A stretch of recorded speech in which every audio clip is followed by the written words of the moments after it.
국민의힘이 시장군수 후보 공천으로 시끄럽습니다. 공천에서 배제된 예비 후보들이 재심 요구와 탈당으로 반발하고 있습니다.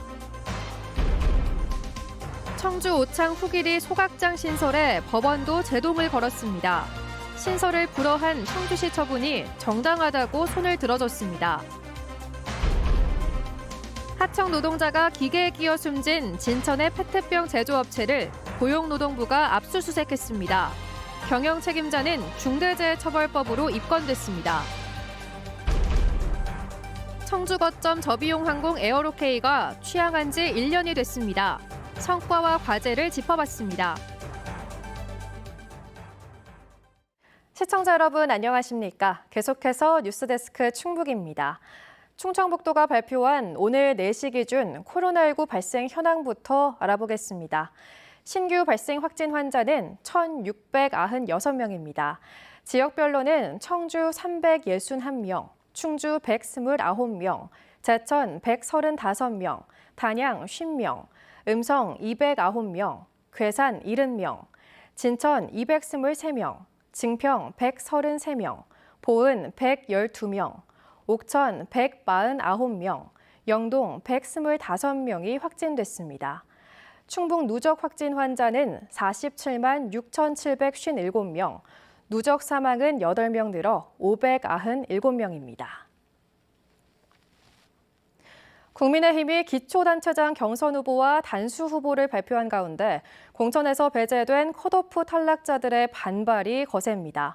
단양에서는 곧바로 재심 신청이 이루어졌고 보은과 증평에서는 탈당과 무소속 출마자도 나왔습니다. 허지희 기자가 보도합니다.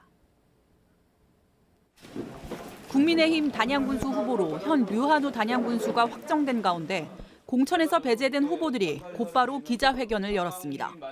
김광표, 김문근 예비후보는 경선 우선 원칙에 위배되며 경쟁할 기회조차 박탈됐다고 반발했습니다. 특히 공천심사위원회 구성이 제대로 되지 않았고 여론조사 시기도 문제 삼았습니다. 최소한 10번 물러서도 어피스마다고 충분히 자신과 확신을 가지고 있었습니다. 그런데 이러한 결과를 맺은 것은 아예 공정한 기회를 배제하고 이들은 중앙당에 재심 신청을 하며 사흘 내 받아들여지지 않으면 중대 결심을 하겠다며 배수진을 쳤습니다. 이것은 당의 존립을 위협하는 일이라고 생각합니다. 단양 국민의 준엄한 저항에 직면할 것입니다. 보은군에서는 경선 문턱을 넘지 못한 이태영 예비후보가 아예 탈당과 무소속 출마를 선언했습니다. 기초단체장 면접 검증이 너무 부실하고 형식적인 것에 치우쳐서 이거는 짜고 치는 고스톱판 같아서 제가 그동안 대선 때 기여했던 당에 대한 배신과 절망을 느끼고서 증평군수 윤혜명 예비후보도 탈당을 선언하고 조만간 무소속으로 출마하겠다고 밝혔습니다. 반면 2파전으로 압축된 청주시장 선거에 나섰던 김태수 예비후보는 결과에 승복했고 조기령 충주시장이 단수 공천된 충주에서도 권혁중, 박창호 예비후보가 백의종군하겠다고 밝혔습니다. 한편 민주당 충북도당도 주말부터 기초단체장 면접을 시작해 다음 주 초 단수 공천 지역부터 발표할 예정이어서 또 한 차례 후폭풍이 예상됩니다. MBC 뉴스 허지입니다.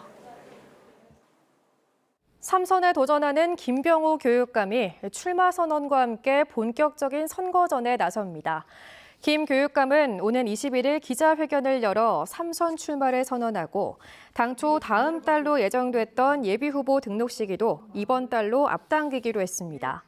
현재 교육감의 조기 등판이 가시화되면서 단일화를 놓고 신경전을 펼쳐왔던 3명의 교육감 예비후보들과의 선거전도 더욱 뜨거워질 전망입니다.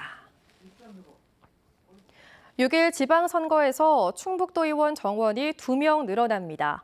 국회 정치개혁특별위원회는 이번 지방선거 선거구 획정과 관련해 기자회견을 열고 광역의원 정수를 38인, 기초의원 정수를 48인 늘리기로 합의했다고 밝혔습니다. 이에 따라 충북 광역의원은 2명 늘어날 것으로 예상되며 이 같은 내용을 담은 공직선거법 개정안은 내일 국회 본회의를 통과할 예정입니다. 극심한 주민 반발을 부르며 청주 오창에 들어서려던 민간 소각장이 법원 판결로 다시 한번 가로막히게 됐습니다. 환경권 등을 이유로 소각장 신증서를 막아선 청주시의 재량이 법원에서 잇따라 인정받고 있습니다. 심충만 기자입니다. 청주 오창의 민간 쓰레기 소각장 예정 부지. 하루 165톤 규모로 환경부가 적합 판정을 내린 게 2년 전인데 이후 한 발도 나간 게 없습니다. 당시 주민들의 극심한 반발을 계기로 소각장 난림 문제가 지역 화두로 불거지자 청주시가 소각장 신증설 불허 방침을 세우고 소각장 짓게 도시계획 바꿔달라는 사업자의 제안을 거부한 것입니다.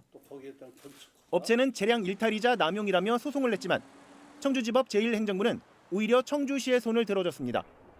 이미 소각장이 밀집한 지역 특성상 주민 환경권을 우선해 추가 신증서를 불허한 청주시의 처분을 지자체 재량의 범위로 본 것입니다. 더 이상의 소각시설에 대한 신설이나 증설은 없다라고 대외적으로 공개적으로 발표를 하신 바가 있습니다. 이에 따라서 우리 시도 도시관리 정책에 부합하지 않을 뿐만 아니라 앞서 청주시는 소각장이 몰린 부기면에서도 환경부 적합 판정을 받은 민간 소각장을 건축 불허로 막아서 지난해 11월 대법원까지 꼬박 2년 재판 끝에 완전히 백지화시키기도 했습니다. 현재 청주시는 흥덕구 강내면에 하루 200톤 규모로 신설하려는 민간 소각장에 대해서도 5년 전 내줬던 건축 허가를 지난달에 전격 취소해 또 다른 소송을 준비 중입니다. MBC 뉴스 심충만입니다. 지난 5일 하청 노동자가 기계에 끼어 숨진 진천의 페트병 제조 공장을 고용노동부가 압수수색했습니다. 기계 끼임 사고를 막아줄 안전장치가 아예 해체돼 있는 등 사고 예방 조치가 안 돼 있던 것으로 확인돼 업체 경영 책임자가 중대재해처벌법 위반 혐의로 입건됐습니다. 김은초 기자입니다. 하청 노동자가 기계에 끼어 숨지는 사고가 발생한 페트병 제조 공장 앞 고용노동부 차량들이 줄지어 공장으로 들어갑니다. 대전지방고용노동청이 압수수색에 나섰습니다. 사고가 발생한 진천 공장을 비롯해 본사와 하청업체 사무실에 대한 압수수색은 하루 종일 계속됐습니다. 그 설비에 대한 정비, 점검, 유지관리 이런 의무들을 위주로 볼 거고요. 하청업체 같은 경우는 이제 생산을 하면서도 기본적인 점검에 대한 의무는 있기 때문에 하청업체 노동자가 숨진 원인으로 원청이 사고 예방에 필요한 안전조치를 제대로 이행했는지 여부가 조사의 핵심입니다. 사고가 발생한 페트병 사출 성형기에는 문을 열고 들어가면 기계 작동이 멈추도록 돼 있는 인터록이 아예 해체돼 있던 것으로 확인됐습니다. 이 업체가 운영하는 다른 공장 5곳에서도 사출 성형기 41대 중 28대의 안전장치가 꺼져 있거나 고장난 채 방치돼 있었습니다. 조사 당국은 원청업체가 작업 효율을 늘리기 위해 안전장치 해체를 지시했거나 알고도 묵인한 것으로 보고 있습니다. 방호 장치가 이제 해체가 돼 있었거든요. 근데 이제 그 해체가 뭐 언제부터 돼 있던 건지, 누가 해체한 것인지 점검이라든가 정비를 얼마나 잘 해봤는지. 고용노동부는 지난 12일 원청업체 본사의 경영 책임자를 중대재해처벌법 위반 혐의로 입건한 상태입니다. 이번 압수수색을 통해 확보한 증거를 바탕으로 업체 관계자에 대해 추가 입건 여부를 검토할 예정입니다. MBC 뉴스 김은초입니다. 청주국제공항을 모기지로 한 저비용 항공사 에어로케이가 첫 비행 1주년을 맞았습니다. 코로나19 사태 속 취항이라 우려도 많았지만 비교적 큰 문제 없이 2,000에 가까운 비행에 성공해 자리를 잡았다는 평가를 받고 있는데요. 충북 두 번째 거점 항공사 탄생 1년. 그간의 성과와 과제를 정재영 기자가 취재했습니다. 1년 전 에어로케이가 첫 비상할 때만 해도 기대보다 걱정이 더 많았습니다. 청주 제주노선 취항 보름 동안 탑승률은 불과 13.6%, 180석 가운데 155석 이상을 비운 채 운항했다는 뜻입니다. 그런데 관광 수요 회복과 함께 차츰 승객이 늘더니 탑승률은 반년 만에 60.8%까지 올라섰고 이후 6개월 동안 평균 탑승률은 92.5%를 기록하고 있습니다. 특히 지난해 11월부터 넉 달 동안 평균 탑승객 수는 6개 항공사 중 공동 1위에 오르기도 했습니다. 1년 동안 약 22만 4천 명이 이용했는데 충청권 승객이 거의 절반을 차지했고 약 40%는 수도권 승객으로 집계됐습니다. 에어로케이는 충북 도민과 협약을 맺은 경기 남부 지역민들에게 할인 혜택을 제공해왔습니다. 여러 가지 하려고 했던 이벤트나 이런 부분들을 하지도 못했는데도 불구하고 할 수 있었던 소기의 성과라고 생각하고, 이런 성과들이 저희가 생각하기로는 우리 충북 도민들의 관심과 사랑 때문에 그렇지 않나. 이제 다음 달부터 가능해진 국제선 취항을 준비해야 할 시기. 에어로케이는 빠르면 8월쯤 대만이나 일본 취항을 계획하고 있는데 역시 돈이 발목을 잡고 있습니다. 누적된 적자가 많아 항공기를 2대 더 들여오려면 자본금이 100억 원 이상 더 필요하다는 설명입니다. 국내선 운항 수익은 별 도움이 되지 못했습니다. 국내선만 운항하는 항공사의 경우에는 제한된 운임폭 내에서 저가로 들어가게 될 때는 구조적으로 적자가 날 확률이 높습니다. 국제선은 수요에 따라서 얼마든지 가격 폭이 좀 변동성이 있습니다. 지역 거점 항공사인 에어로케이가 그동안 충청북도와 청주시에서 받은 지원금은 5억 2천만 원 정도.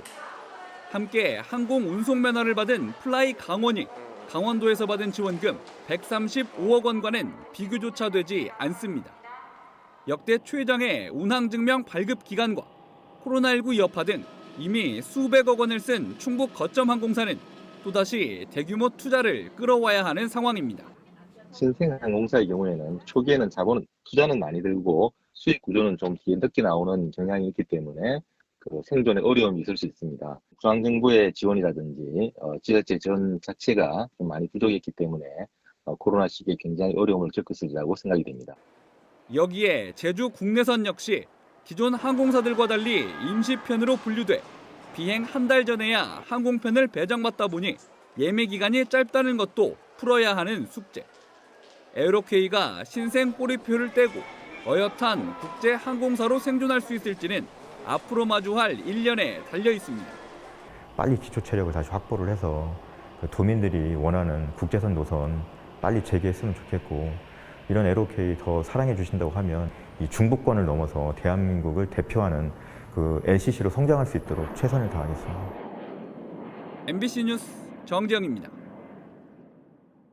드론을 활용한 혈액 배송이 충북에서 시험 도입됩니다. 충청북도는 K 드론 시스템 공모 사업에 선정돼 충북 혈액원과 오송 베스티안 병원 간 약 7km 구간에서 드론으로 혈액을 배송하는 실증 사업을 오는 11월까지 추진할 예정입니다. 실증이 성공적으로 완료되면 법 개정 등을 통해 드론 혈액 배송이 충북뿐만 아니라 전국으로 확대될 계기가 될 것으로 전망됩니다. 충청북도는 K-바이오와 K-드론이 융합돼 새로운 성장 동력이 될 수 있도록 도 차원의 지원 정책도 펼치겠다고 밝혔습니다. 충주시가 부동산 개발업체 원익 L&D와 삶이면 충주호 섬 지역에 중원 종합휴양 레저타운 조성을 위한 협약을 체결했습니다. 삶이면 제옥의 문화리 일원 122만 제곱미터의 터에 들어설 중원 종합휴양 레저타운은 숙박시설, 레저 문화시설, 테마정원 등 복합 관광 인프라를 갖출 예정으로 2027년 완공을 목표로 2천억 원의 사업비가 투입됩니다. 충주시는 충주호의 아름다운 경관을 활용한 힐링과 휴식 공간을 조성하기 위해 민간 투자를 유치했다고 밝히며 서민 사업지역까지 320m의 교량을 세우기로 했습니다. 한편 원익 L&D는 단양 대강면 올산리 리조트도 동시에 추진하고 있습니다. 도심 정신병원 건축 허가에 반발하는 청주 방서지구 주민들의 가시적 반발이 이어지고 있습니다. 알코올 중독 전문 정신병원 설립을 반대하는 청주 방서동 주민대책위원회는 지난주 법원에 이어 오늘 청주시 임시청사 앞에서 집회를 열고 아동 친화도시 조례를 근거로 건축 허가를 불허했어도 가능했던 것을 탁상 행정 때문에 허가하고 말았다며 청주시를 규탄했습니다. 이에 대해 청주시는 아동 친화도시 조례는 도시 계획 단계에서 고려할 수 있는 사안일 뿐 개별 건축 허가 단계에서는 고려 대상이 아니라며 건축 허가에 문제가 없다는 입장입니다.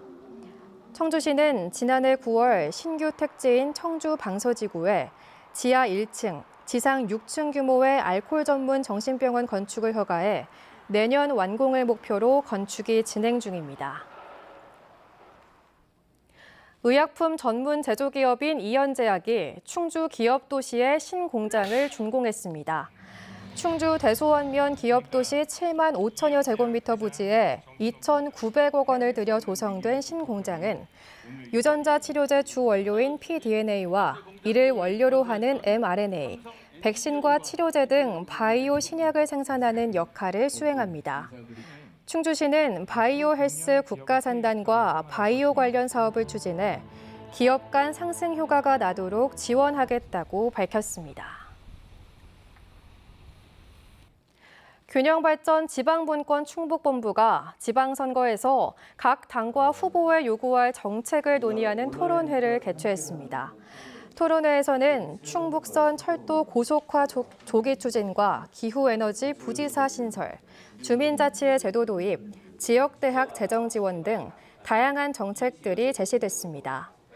새 정부에서 국민주권, 지방분권, 균형발전 개헌 등이 국정과제로 채택되도록 시민사회단체가 적극 나서야 한다는 의견도 나왔습니다. 균형발전 지방분권 충북본부는 제안된 정책을 다듬어 지방선거 공약으로 채택되도록 각 당과 후보들에게 전달할 예정입니다. 충청북도 교육청이 대한교육기관의 등록과 운영에 관한 사항을 고시합니다. 도교육청은 지난 1월부터 시행된 대한교육기관법에 따라 대한교육기관의 등록과 운영에 필요한 사항을 담은 고시를 내일부터 고시한다고 밝혔습니다. 고시에는 대한교육기관의 등록을 위해 필요한 교원 확보 기준과 시설 기준, 등록 절차와 방법 등이 담겼습니다. 고시에 따라 등록된 대한교육기관은 학교 명칭을 쓸 수 있고 등록된 대한교육기관에 재학 중인 학생은 의무교육 단계의 취약 유예도 받을 수 있습니다. 올해 청주도심 바깥 10개 지구에 신규 상수도 공급이 추진됩니다. 청주시는 내수와 오창, 옥산 가덕, 부기 남이 지북 등 모두 10개 지구를 상수도 급수 확대 지구로 지정하고 올해 38억 원을 들여 이달부터 10월 이전까지 상수관로 13.6km를 연장하기로 했습니다. 충북 소식 마칩니다. 즐거운 목요일 저녁 보내시길 바랍니다. 고맙습니다.